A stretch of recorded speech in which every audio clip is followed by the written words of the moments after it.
5, 4, 3, 2, 1. Happy Monday, everybody. Welcome to the Everything Medicare Podcast.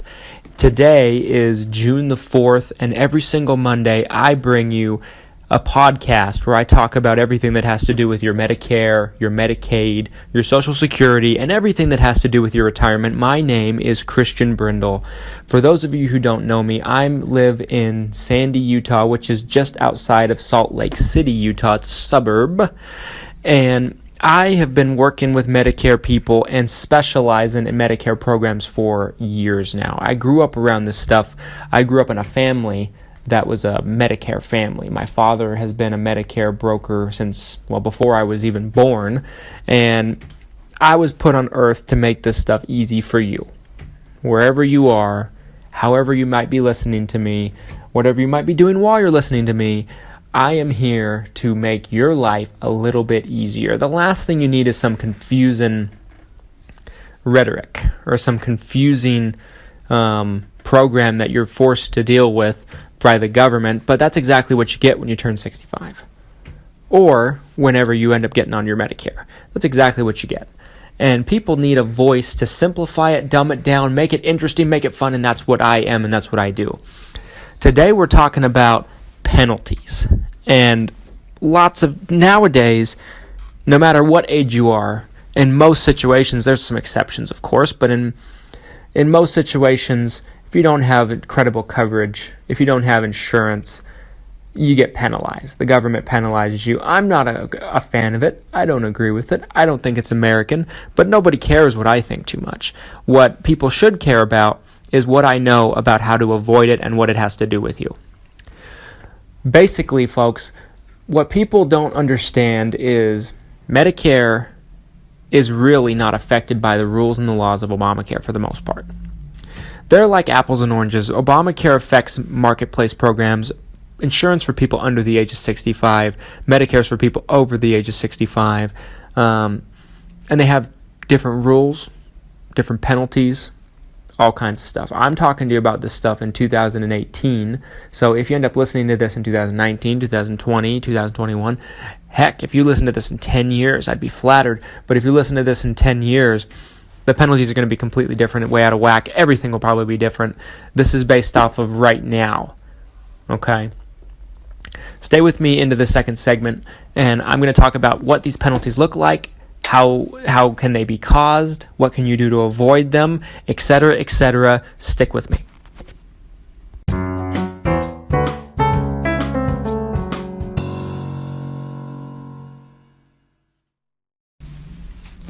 Welcome back to the Everything Medicare Podcast. I'm your host, Christian Brindle, and this is segment number 2 of our episode all about penalties.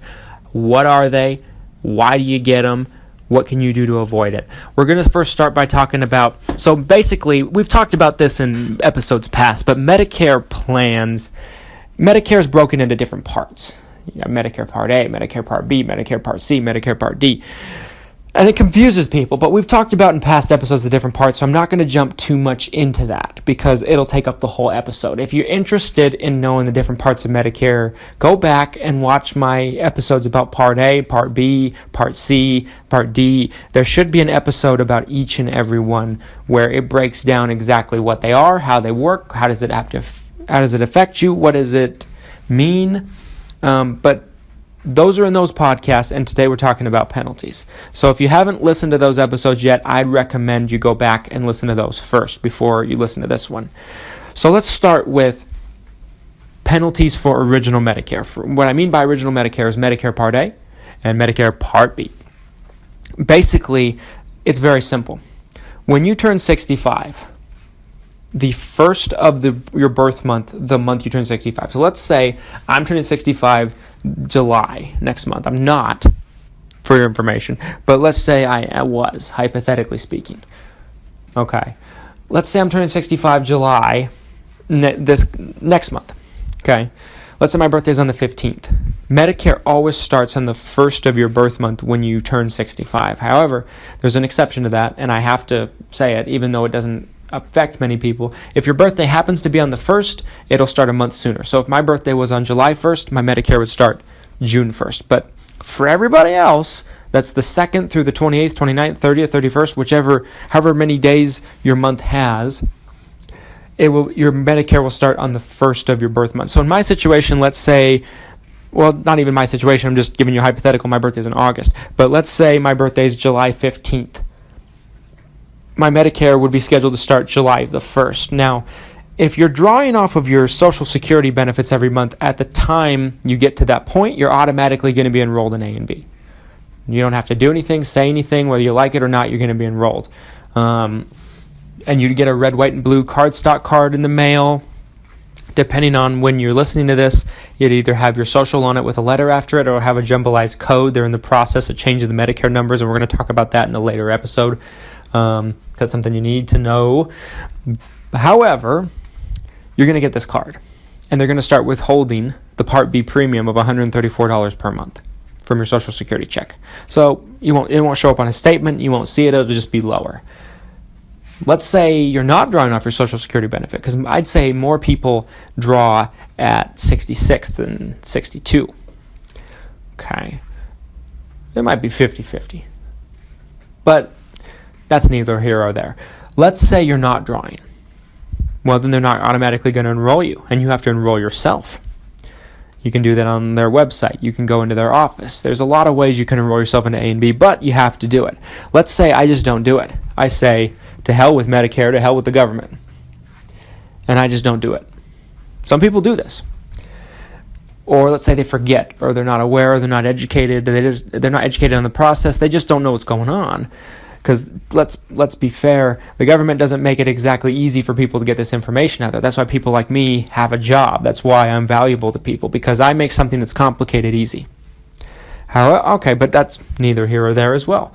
So let's say I'm turning 65 in July. I just don't do anything. I'm not drawing off my Social Security benefits, so I'm not automatically enrolled. I don't do anything. And I wait 5 years. 5 years. Well, I'm going to get let's say I'm 70 at this point, and I get onto Medicare, A and B. I'm going to have a big fat penalty for both of them.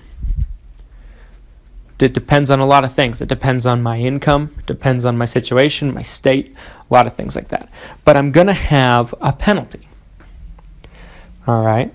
So normally Part A comes with no premium as long as you have the proper working credits, and the Part B comes with a premium of $134 per month if you're under the income bracket. We're going to talk about that in a minute here. But instead of those numbers, be paying a lot more. Penalty. And that'll be month to month, just added to my premium every month for the rest of my life, as long as I'm on Medicare.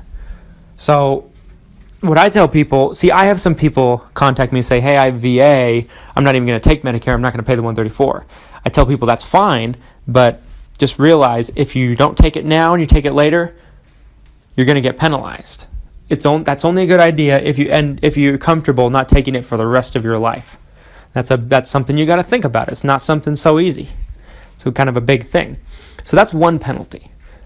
Another penalty is for Medicare Part D. See, now the government requires that you have A and B as well as Part D, which is basically just credible prescription drug coverage. Before I move on to Part D, there is an exception to the A and B penalty, folks. If you're working and you have credible coverage through where you're working, meaning you're covered through a current employer, retiree plan does not count.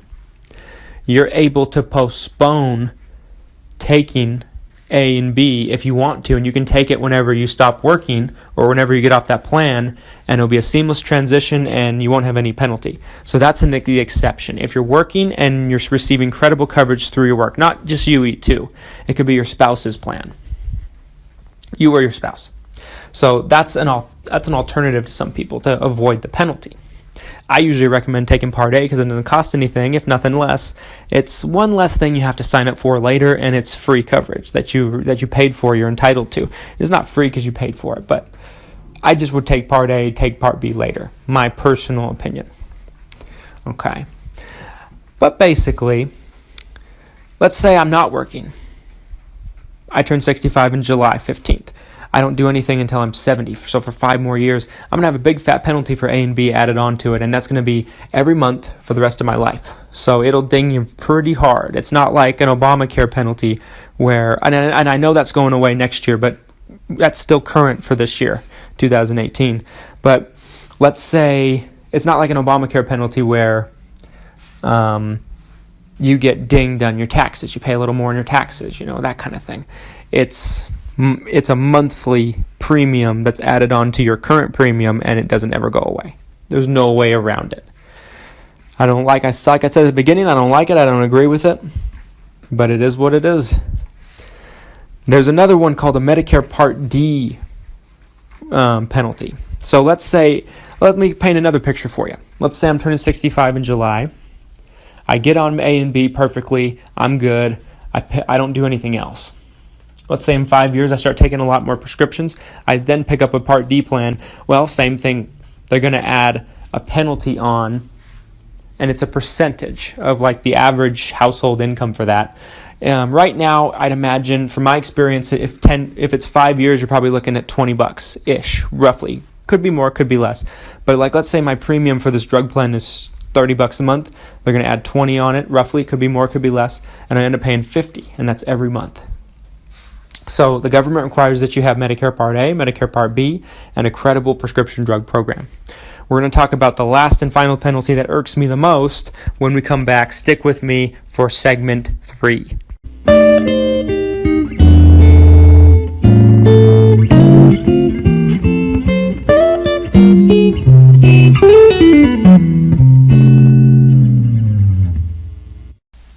Segment 3 of the Everything Medicare Podcast is June 4th, right? Yes, June 4th, sorry. I forget what day it is, folks. That's how busy I am. June 4th, Monday, Everything Medicare Podcast. Every single Monday, once a week, I bring you a podcast where I talk about your Medicare, your Medicaid, your Social Security, and everything that has to do with your retirement. We're talking about penalties today. Last segment, we talked about Medicare Part A, Medicare Part B, and Medicare Part D, and how those penalties affect you. There's more penalties than just that, though, folks. And the government doesn't like me saying this, and I'm going to watch my wording and my phrasing here because I don't want to get in trouble for using the wrong terminology. But the government, I don't know how else to say it, but the last and final penalty we're going to talk about is the government basically penalizes you for having a high income. And, it's determined on if you're married, if you're not married, if you're single. It's a little bit lower than if you're married. But if you have too high of a household income, let me just put it this way, they're going to charge you more for your Medicare Part B. I have clients that instead of paying the $134, pay $250, $300, $400 a month for their Part B. So if you are in too high of a tax bracket, you end up paying more for Part B than everybody else. Now, it's not just Part B, however. You also end up paying more for Part D. So let's say I'm turning 65 in next July, like we've been talking about throughout this whole podcast. Let's say I'm at a certain income bracket, and I pay $20 a month for my drug plan, $30 a month for my drug plan. We'll say 30. Let's say I make too high of an income, so they decide to give me a $50 bump on that. So they just add that on to my penalty. Well, not my penalty, to my premium. And I look at it as a penalty. It's a punishment. It's just my opinion. And I don't like it. I don't agree with it, but they do that. Now, this is how they determine this. They base it off of what your income was, your household income, 2 years ago. So in 2018, they will be looking at your income in 2016. In 2019, they'll be looking at your income in 2017. So unless you're just, making boatloads of money your whole life, chances are it's not going to be a permanent thing, but it's still there. So there are a lot of penalties involved. Basically, you have to take your Medicare at the right time. You have to make sure you have everything you need to have for credible coverage. And if you make too much money, you pay more for that too. Penalties, folks. Medicare's got a lot of them, and they're different than any other type of penalty out there. It sticks with you. Most of them do. They'll stick with you for the rest of your life. The way you can avoid penalties is make sure you're signing up at the right time. If you're turning 65, you have a 7-month window, 3 months before, the month of, 3 months after, to get on Medicare and get all your stuff together. and make sure everything's arranged properly. Get with a good agent in your area. If you're in Utah, call me. If you're in Florida, call me. Call my office. Visit our website at www.christianbrindleinsuranceservices.com. You can find us on any social media. Christian Brindle Insurance Services on Facebook, Christian Brindle Insurance on Instagram, Christian Brindle with the E left off on Twitter, Christian Brindle on LinkedIn. Any social media of your choice, you can find us, or you can email me at christianb@xmission.com, just the letter X and then the word mission.com. If you're in Utah or Florida, that's the two states where my company currently does business, but that will be changing soon. So we may be coming to an area near you. Never say never.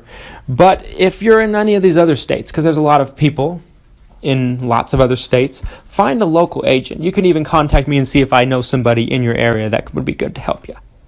Make sure you're working with a good person, a good agent, that someone knows what they're doing, a specialist. I cannot stress this enough, folks. A specialist.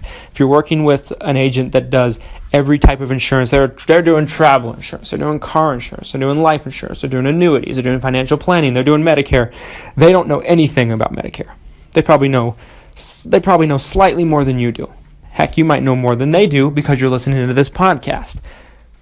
Work with a specialist. I really strongly encourage you. But make sure you're signing up at 65 during your window, unless you're working and have credible coverage throughout your work. That's the exception. And if it's the income thing that you're being charged more for, all you can do is wait that out. Because usually when people retire, their income goes down because they stop making money. So that's a temporary evil, but it's still an evil as far as I'm concerned. Folks, you are fantastic. If you're listening to us on Anchor, on podcast.com, if you're listening to us on Apple, iTunes podcast, do me a huge favor. If you found this episode helpful for you, if you feel like I'm bringing you value, please leave us a review. I would appreciate it greatly. I hope you have a fantastic week. I care about you, your needs, and that's why I do this for you every week. Come and see me next Monday. Have a great week.